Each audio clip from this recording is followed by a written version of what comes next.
Parce que ça, c'est la grande question souvent même qu'on nous pose.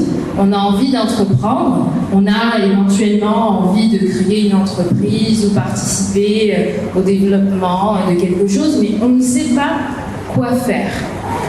Et donc, on va essayer ensemble aujourd'hui de répondre à cette question, comment trouver des idées de business. On a une demi-heure qu'on va passer ensemble, et pendant cette demi-heure, j'aimerais vraiment qu'il y ait de l'interaction, que vous utilisiez votre stylo et votre carnet pour noter et qu'on soit dans le concret.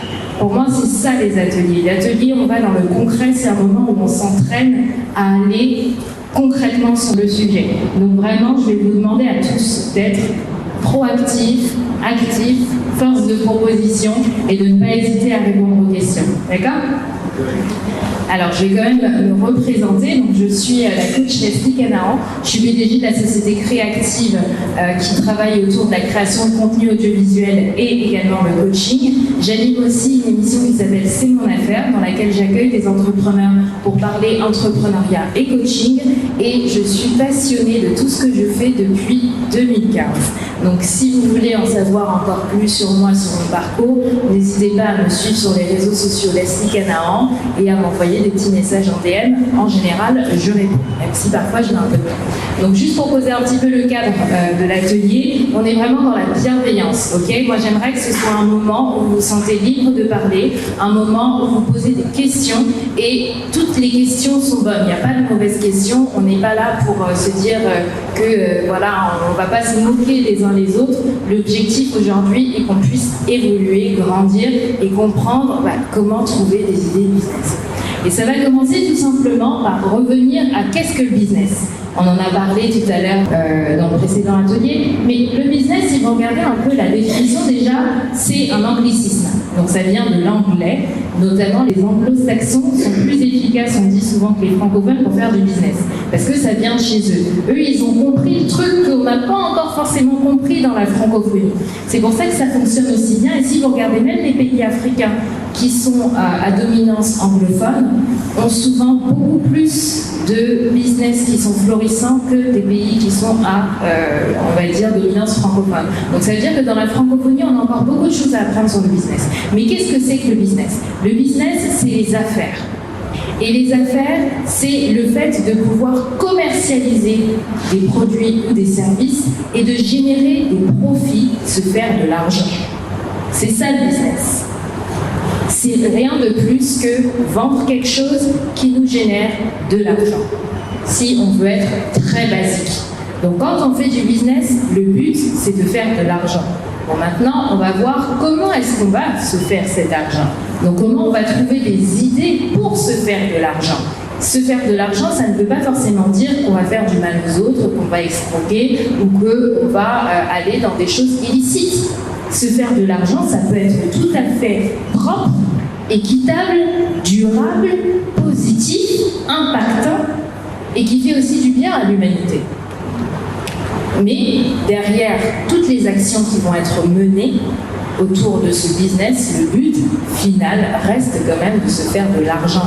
Pour la simple et bonne raison que nous sommes dans un système capitaliste dans lequel nous avons besoin d'argent pour consommer, même pour des choses basiques comme se nourrir, se loger, s'habiller, on a besoin d'argent.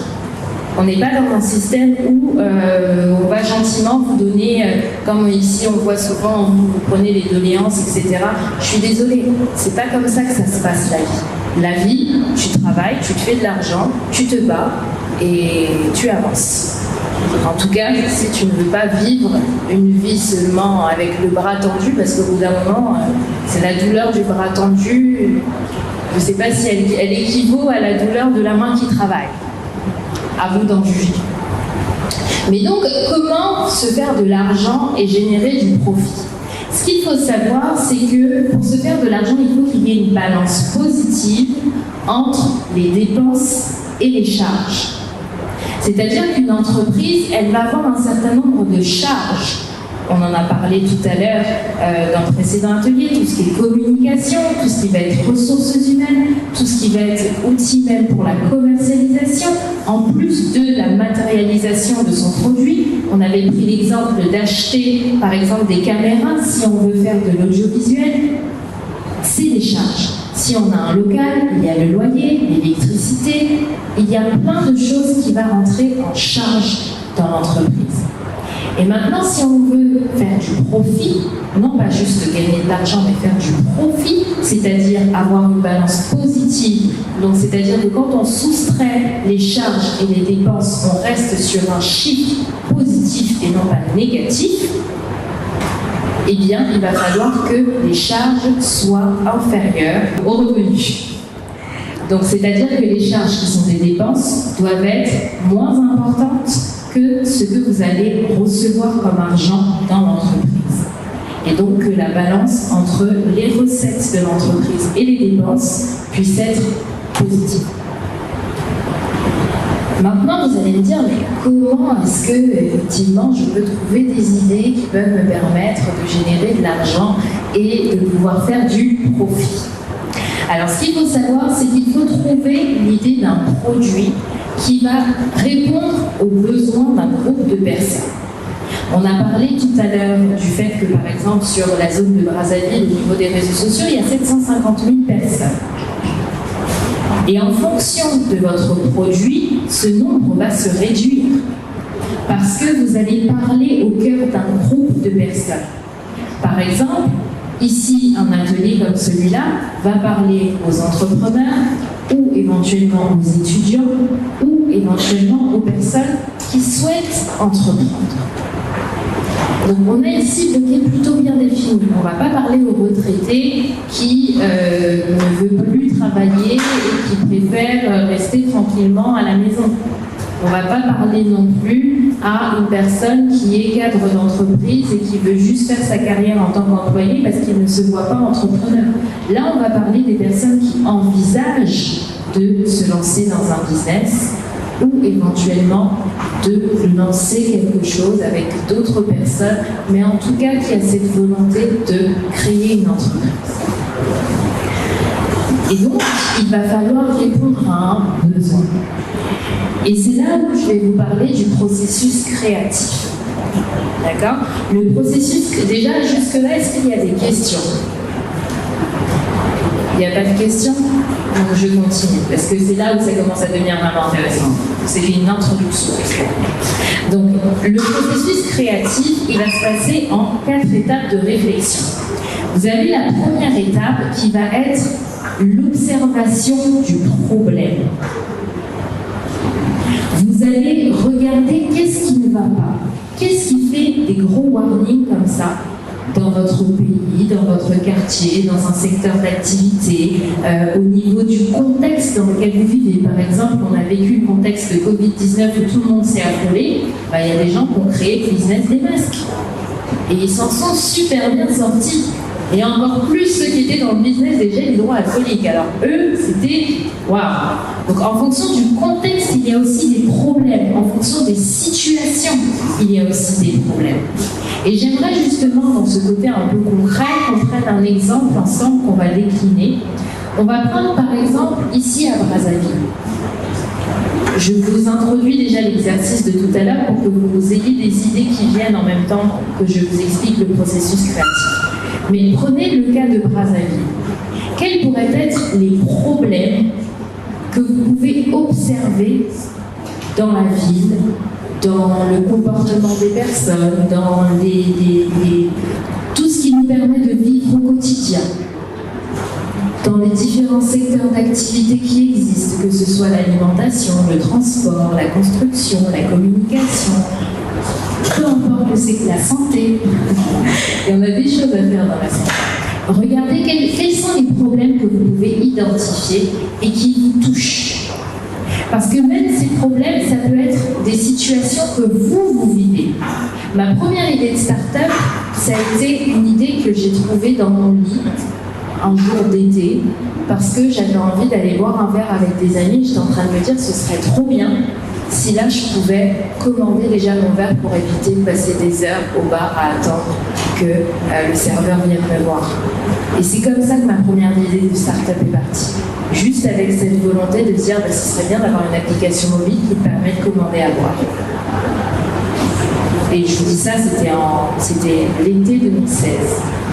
J'aurais été très patiente, je serais multimilliardaire aujourd'hui. Mais je n'avais pas été assez patiente à l'époque. Mais là, en période de coronavirus, avec le Covid, ça aurait explosé.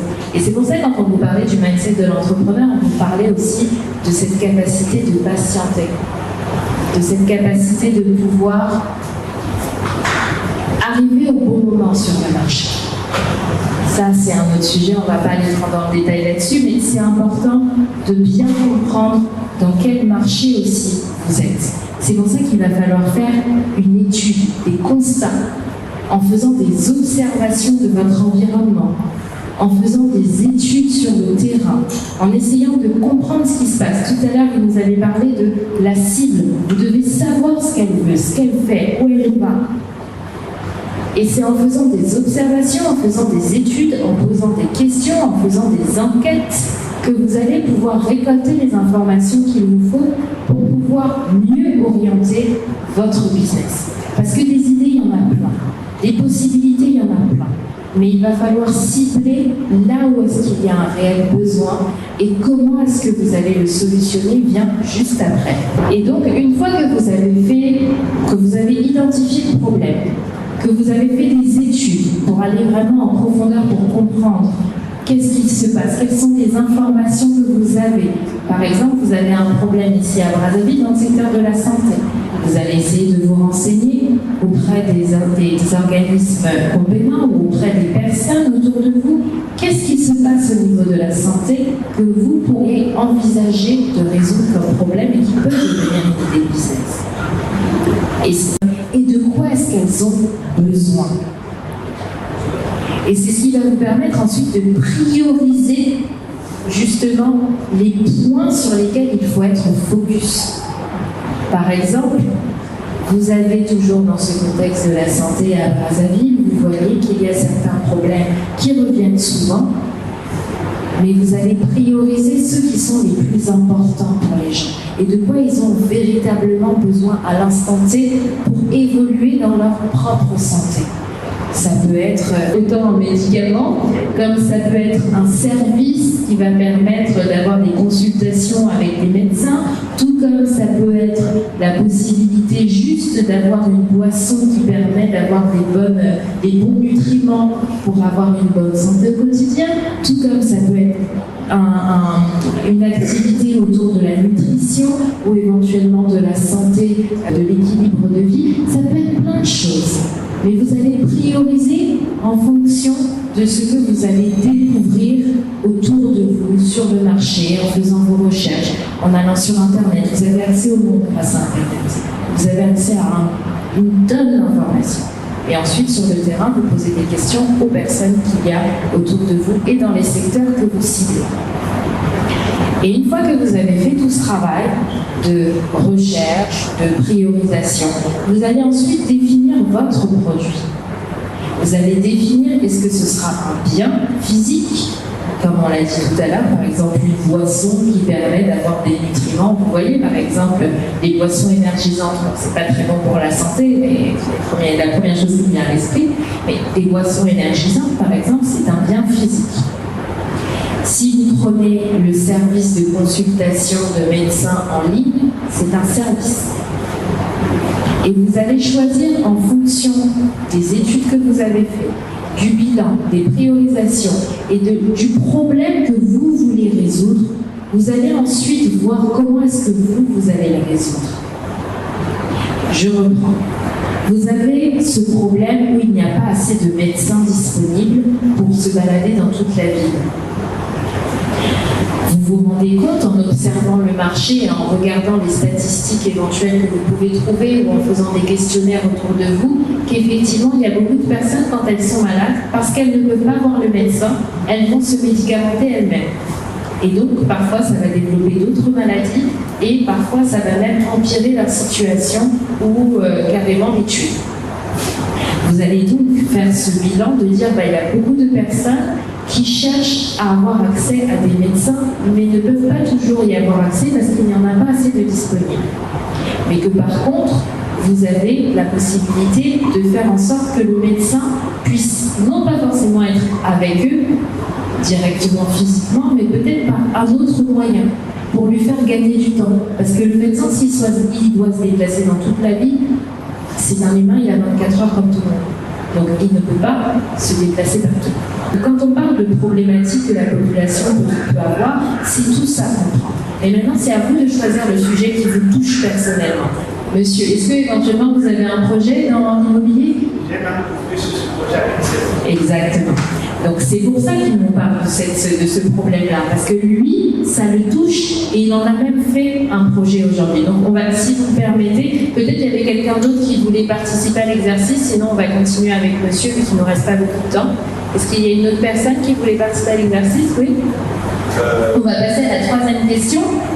De quoi auraient besoin des personnes qui auraient ce problème de logement et qui justement ont du mal à trouver des logements dans la localité en dehors de Djata, où eux ils se trouvent?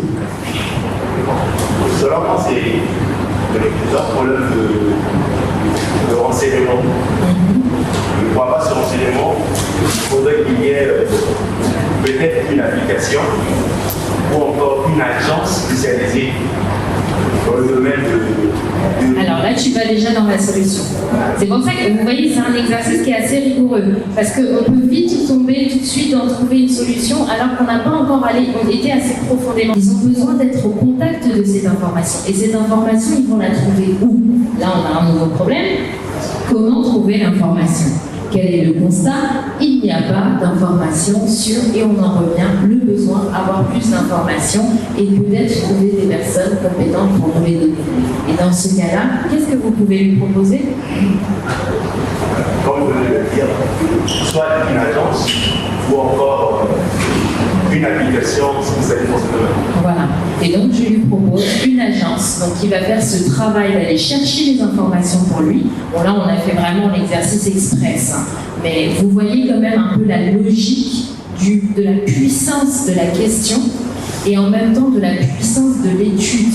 Parce que lorsque vous allez lancer ensuite votre agence, vous saurez que voilà, il faut que je me spécialise sur tel secteur parce que c'est là qu'il y a de la demande et c'est là où il y a pénurie d'informations.